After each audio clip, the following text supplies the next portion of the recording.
107.9 PAL FM kusinzira okubanga ate munaffe tukuweereza twekubaza gwe wenagenda maaso n'okubanga ate otuwuliriza.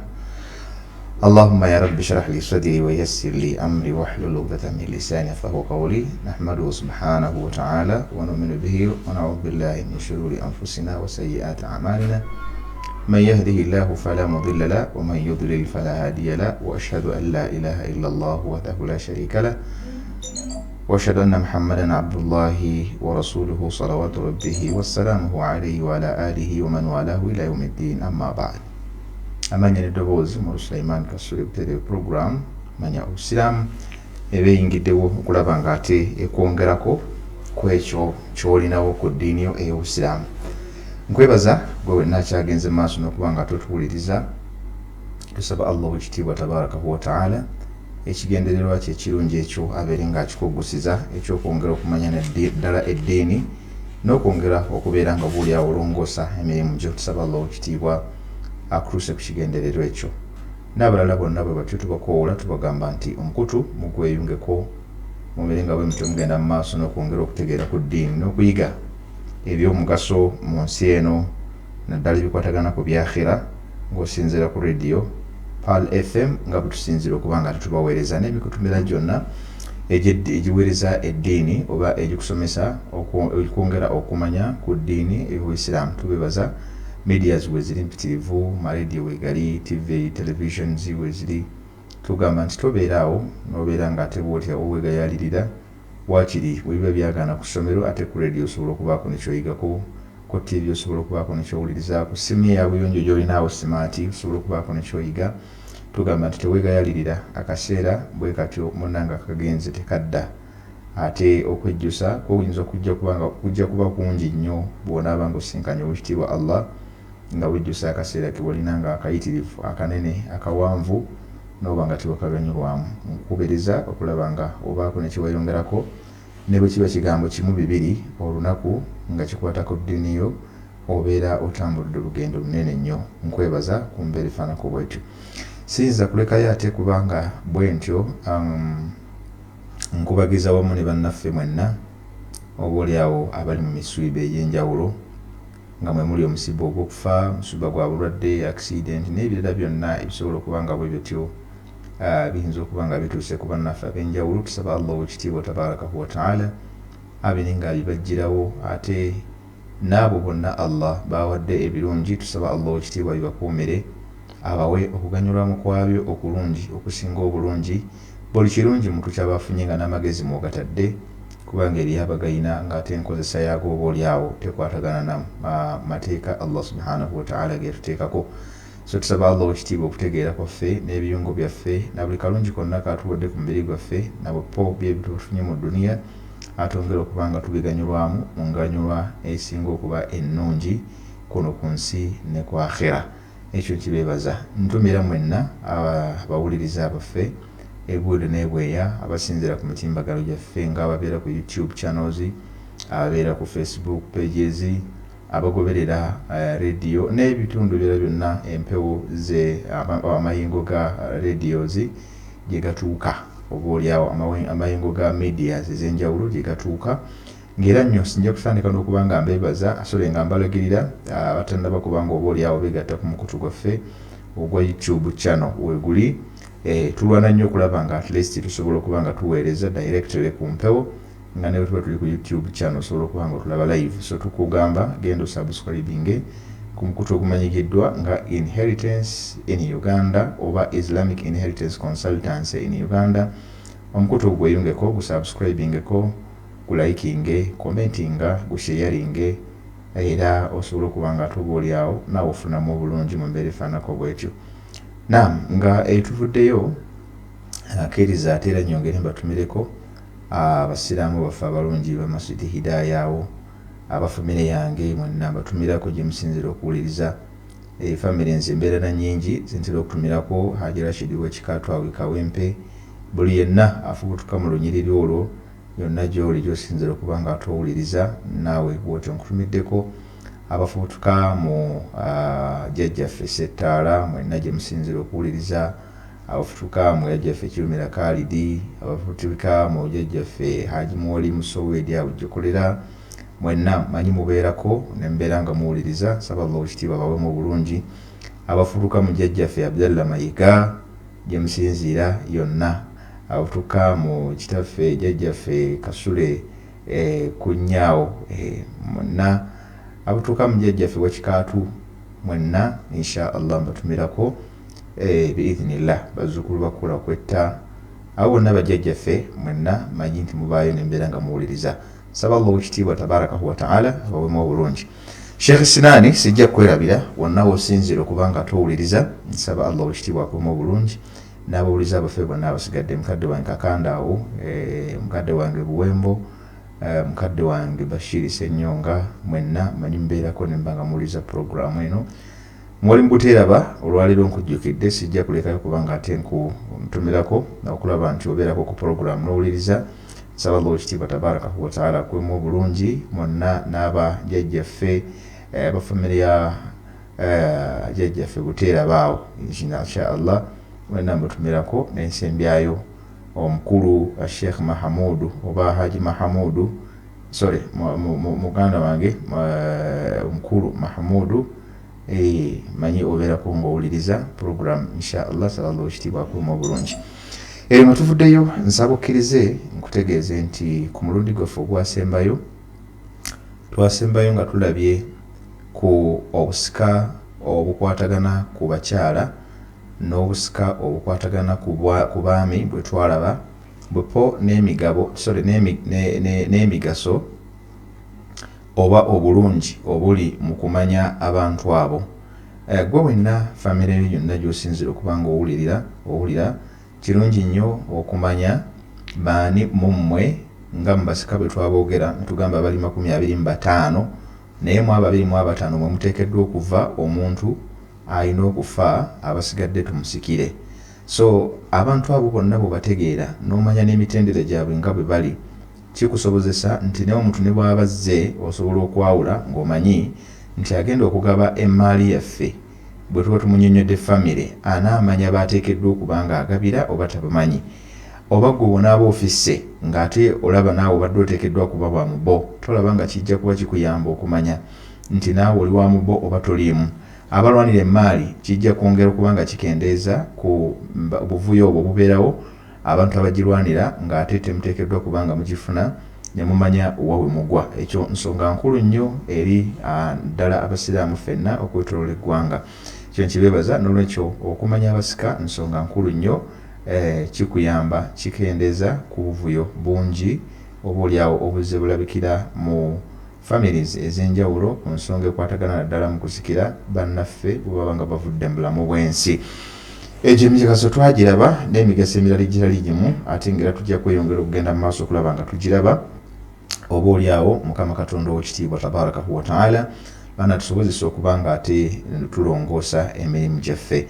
Kale nno nga nkukulisaayo eyo, kkiriza olwaleero nkwanjulira omusomo omupya gwe tugenda okutambula nagwo, era topic empya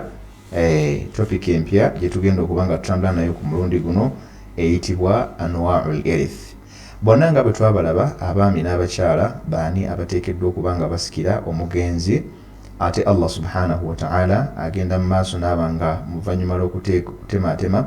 n'abeera nga agaba emmaali eyo, ate abamanyi bagenda mu maaso ne basunsula ne batukakasa okusinziira mu bigambo by'ekitiibwa Allah subhanahu wa ta'ala mu ngabanya Allah jalla sha'nuhu gye yagabanya n'aba nga yateekullwamu emigabo oba engabanya ya mirundi ebiri.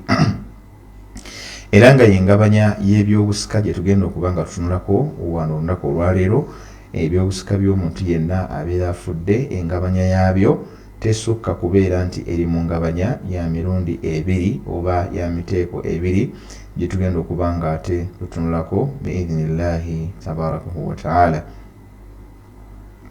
Agambye wano nti annawul awwal, omuteeko ogusooka ogw'engabanya gwe tuyita al-irithu bil-fardi. Al-irithu bil-fardi, omuntu asobola okugabana ku mali y'omugenzi ng'agabana omugabo ogwo gw'etteeka omuteeketeeke obulungi era ogwakomekebwa ne Qur'ani oba n'ebigambo by'omubaka Muhammad sallallahu alayhi wasallama nabanga gwe mugabo gwagenda okufuna mu maali y'omugenzi nga gwo guli special. Allah subhanahu wa ta'ala yagutongoza weguli. Netubeerawo n'ekyo tuyita al-fadlu wa huwa nasibu muqaddar shar'an, nga gwe mugabo ogwo oguteekeddwa ogusengekeddwa oguteereddwawo mu mateeka g'eddiini y'Obusiraamu oba egyateebwawo mu mateeka g'eddiini y'Obusiraamu liwarithi makhsus, ne guweebwa omu ku basika oba omusika yenna mu basika abo betwayogerako 24 kubanga tutegeeza nti omu naffe abatuvuddemu. So abasika abo 24 ne babanga mulimu abaweereddwa emigabo Allah subhanahu wa ta'ala gye yateekateeka mu Qur'ani ekitiibwa nga gye bagenda okufuna mu maali ya munnaabwe oyo abeera afudde. Emigabo egyo Qur'ani yaginnyonnyola era nga gye tusinziirako gye tukwata tugamba nti ono Allah yamuwa kino, omugabo gwo ne mugunoonya mu ebyo omufu byalese ne muguwa nannyinigwo. Ne batugamba nti la yazidu illa birraddi, omugabo ogwo gw'oteekeddwa okufuna tegusobola kweyongerako kusukka ku ekyo Allah kye yakuwa, okuggyako nga wasangiddwa nga waliwo ebisigaddewo ne bikwongezebwa. Nkiddamu, omugabo ogwo Allah subhanahu wa ta'ala gwe yateekateeka mu Qur'ani ekitiibwa n'abeera ng'aguwa abo abeeyawulidde mu basika, ne baga nti gundi afuna mugabo gundi. Omugabo ogwo Allah nga bwe yagusengeka bwe gukwatibwa ne gukuweebwa, wabula tegusobola kweyongera kusukka ku ekyo Allah kye yakuwa okuggyako mu mbeera zino wammanga. Tegusobola kweyongera kusukka ku ekyo Allah kye yakuwa okuggyako mu mbeera zino wammanga. Gusobola okweyongera singa wasangibwawo emaali, nga singa tuba tumaliriza okugaba ne wasingaanibwawo emaali nga tewali walala wedda okuggyako nga tulina kugyongera abafunye emigabo. Wala yanqusu illa bil'awli, era tegusobola kukendeerako, tegusobola kukendeezebwako kubeera nti omuntu nannyinigwo agufuna nga gukendeddeko illa bil'awli. Ekisobola okukendeeza kiri kimu kyokka, kyekyokuba abagenda okufuna basangiddwa nga bangi nga tewaliiwo agenda kulekebwa bbali ate nga bonna bateekeddwa okufuna. Awo nno ojja okusanga nti omugabo gw'omuntu gugenda kukendeera mu katono, wabula enkendera yaago tosobola giraba kubanga wabawo omugabo oba omuntu omulala aba yeeyongeddemu, naye ate nga tulina okumukutulirako okulaba nga naye omugabo gwe tugusonda. Ate nno osobola kikugamba kino n'okitegeera bw'oti. Osobola okuba nga obeza emmere ey'awaka, mathalan omukyala gw'afumba, kansooke nkunnyonnyole kino, ofumbye emmere y'abantu 7 awaka era ng'essowaani wazipimye nga ziri 7. Sowaani ezo 7 Allah subhanahu wa ta'ala najja kugerera ne wajjawo omugenyi omulala. Ofumbye abantu 7 bawaka, oba kale ofumbye abantu 7 ng'owabuzeeko n'omugenyi eyazze, kyokka ate obadde oli awo emmere tennaba kujja oba enaatera okujja, kale ogenda kugijjula mathalan tonnaba kugibega ne wajjawo omugenyi ow'omunaana ng'ate togenda kubega mmere eyo giwe bantu 7 olw'okuba ze sowaani ze wafumbye. Nedda, ogenda kutetenkanya emmere eyo gy'onaateekako ku masowaani olabe ng'esobola okuvaamu essowaani 8. Essowaani ezo 8 buli yenna gw'onaawa emmere eyo tewali wajja kulaba nti waliwo ewakendedde mu mmere gye wagabye, so nga ate gwe wakitetenkanyizza. Kikiyisa abakyala abatetenkanya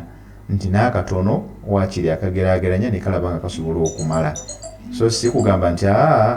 ffene yaffe ya kibuga, emmere yaffe ya kibuga, tetwabaze bagenyi ne musooka mugaba emikisa egyo ne mugigoba gye kubanga giyingira oba oliawo mu nnyumba. Kakati ekyo kyetubeerako wano eno ne mu kufaraidu bwe tulaba nga emigabo Allah subhanahu wa ta'ala gye yateeseteese giri emigabo abantu 7 ababadde bagenda okugifuna, ne wajjawo omuntu omu ng'ate tateekeddwa kugwa. Bwe tugaba bwe tuti ebiriwo byonna emigabo Allah nga bwe yagigaba tugenda okulaba nga giggwera mu bantu 6, kyokka ate nga waliyo ow'omusanvu ng'ate amateeka gagamba tateekeddwa kugwa. Olwo nga tugamba tutya nti alatil mas'ala abafaraidi kino mukitegeera ti amas'ala galinnye kibayita ala maanahu gawanvuye gavudde ku ngabanya esoose tugatutte ku ngabanya ey'okubiri engabanya esoose etulaze nti gamala ebyo tugabye ebimala mathalan tulina emicungwa 6 tugenza ogigaba nga gigwera mu bantu 6 kyokka ate ng'omusanvu waali ne tugamba nti nedda kati emicungwa gino 7 tukoze tutya oba kale mucungwa gumu tugutemyemu pieces 7 naye ate pieces zo7 tugenza okulaba nga tezimala ne tugamba nti ate munnaffe tayinza kukola ki tayinza kubanga aviiramu awo kubanga amateeka agagamba naye alina okufuna kitegeeza nti omucungwa ogenda gukola otya ogenda guleka kuba tosobola guzzaawo ogenda kuguleka ofuna omucungwa omulala omucungwa ogwo bw'onaagufuna ogenda kuddamu ogusalemu olabe nti pieces 8 zisobola okuvaamu ekyo nno kyangu nnyo kyenkuwadde kyosobola okubanga ate okola nga bw'olaba abamanyi obukolwa bo bwebalaawo bweba bwakutta omusota bugukwata ne bugutemaatema pieces zo zesezizaabwo nga bwe buli mu nnamba yaabwo singa pieces zebutemyetemye mu musoto bwe gusse tezimala tebugulya era bugulekawo ne bweyongerayo ne bunoonya ekyokulya ekirala tebugulya naye nga bugutta ne bugutemaatema pieces zonna Allah yayawukana naye ate singa bugutemaatema ne bugenda okwebala nga omusoto oguvaamu pieces ezibumala bugulya abakimanyi ekyo abaali bakuliddeko mu kyalo musobola okukinnyonnyola abali okumpi ne bakitegeera obulungi ne wano eno naffe bwe tutambula mu byobusika obusika bwe tusookedde ddala bwe busika obwaki bwe bw'emigabo Allah subhanahu wa ta'ala gye yateekateeka nga omuntu yenna agenda okugufuna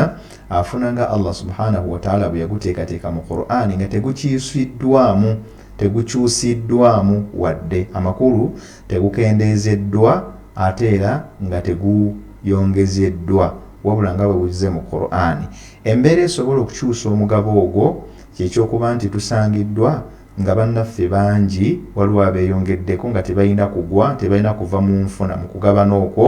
ne tugamba nti nabo bateekeddwa okufuna nga Qur'an bw'egamba olwo ne tugamba nti emigabo gino tuba tugirina okugyongera ku kitegeeza kuddamu kugaba buto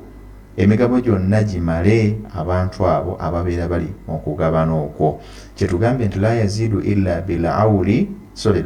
illa birraddi wala yanqusu illa bilawuli omugabo gwo tegujja kukyuka tegujja kweyongera wadde okukendeera wabula ekigenda okukendeeza bungi bw'abantu abagenda okufuna ojja kufuna gwennyini gulabe nga gwegwo gwennyini naye ng'ate mu butuufu bw'ogenda okugutunuulira bw'ogenda okwekenneenya okuyingira eby'omunda ng'ate waliwo akakendeddeko olwabo abalala babayingiddemu mu byenfuna ebyo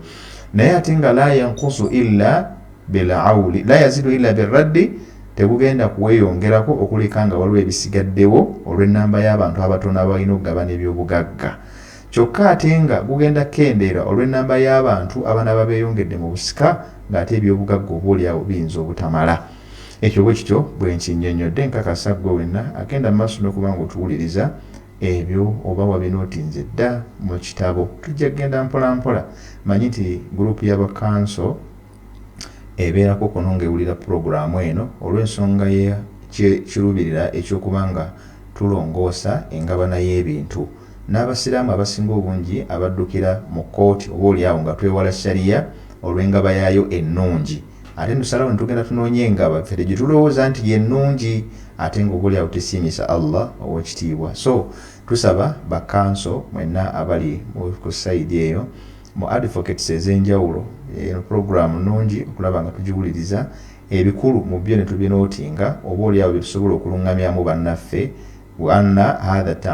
تعاون على البر والتقوى يعني تعاون البر والتقوى mulimu okuyambagana mu kukola obulungi mu kutereeza ate era ne mu kutya Allah subhanahu wa ta'ala ow'ekitiibwa olaba ng'oli adduse mateeka ga shariya then ate abeere nga ne bw'anajja gy'oli ng'ojja kusobola okuba nga ate omuluŋŋamya ekyo kyadduseeko omulabe nti ate munnange newankubadde akidduse ate oba oliawo kyekisinga okuba nga kimuyamba